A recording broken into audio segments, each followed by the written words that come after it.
In 1845, a pioneer wagon is making a hard journey through the desert of Nevada. Danger, dust, and exhaustion were the cost of the journey. The kids are going stir crazy, so they start a little game tossing pebbles into big buckets hanging off the sides of the wagon. Can you see the children laughing their way through the desert? Kids find a way to play. After the long journey, the wagon finally rolls into California, those little pebbles still sitting in the buckets. As the adults unload the wagon, they find the rocks in the buckets. Then they look closer and learn a few of those rocks are pure gold nuggets. The pioneers retrace much of their path and never find the source of the gold nuggets. True story. Can you imagine walking right through pebbles of gold and being so tired you just pass right by them?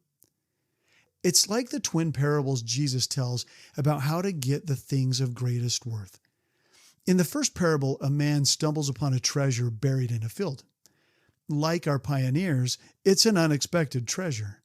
Recognizing its massive value, he rejoices at the amazing find. In a wise move, he sells everything he has so he can purchase that field and claim the treasure as his own. Here's the verse. As I read, notice what he sells and what he buys. Matthew 13. The kingdom of heaven is like treasure hidden in a field. When a man finds it, he hides it again, and the joy he has is so great that he goes and sells all he has and buys that field. What could you be overlooking in your everyday life? Are there treasures there? The other parable is about a merchant who skillfully searches for years, looking for the perfect pearls of the highest quality. When at last he finds the one pearl of greatest value and perfection, this merchant also joyfully liquidates all his assets to buy that unmatched pearl. Notice again what he sells and what he buys. Again, the kingdom of heaven is like a merchant looking for fine pearls. When he finds one of great value, he goes and sells everything he has and buys it. Both scriptural examples find things of great and lasting value.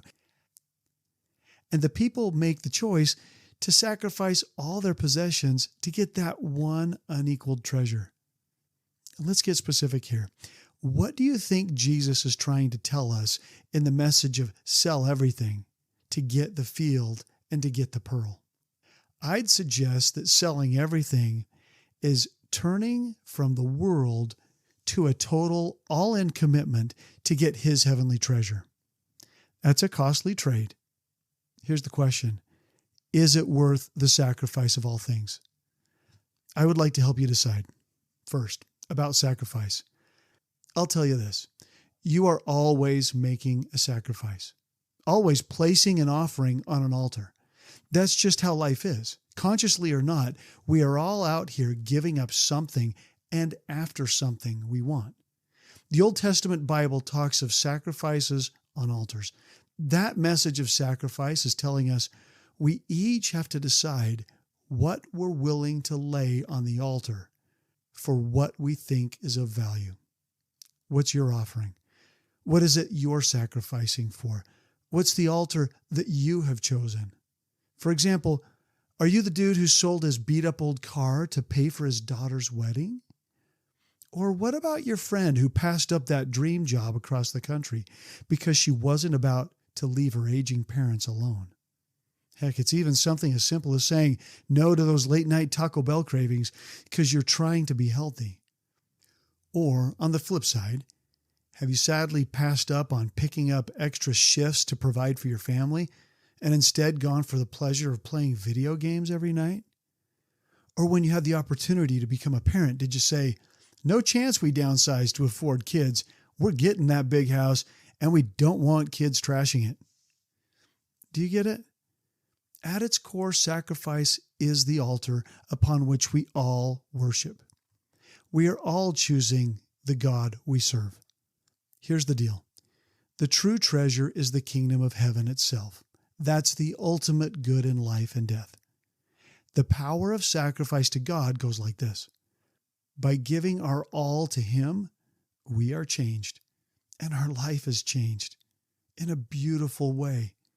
That act of giving up the temporary for real joy now and eternal life hereafter, that's where the real treasure is. That's where we find who we really are, and we are reborn in Christ. So there is a treasure you're seeking. Is it the one where you find a lasting and heavenly prize?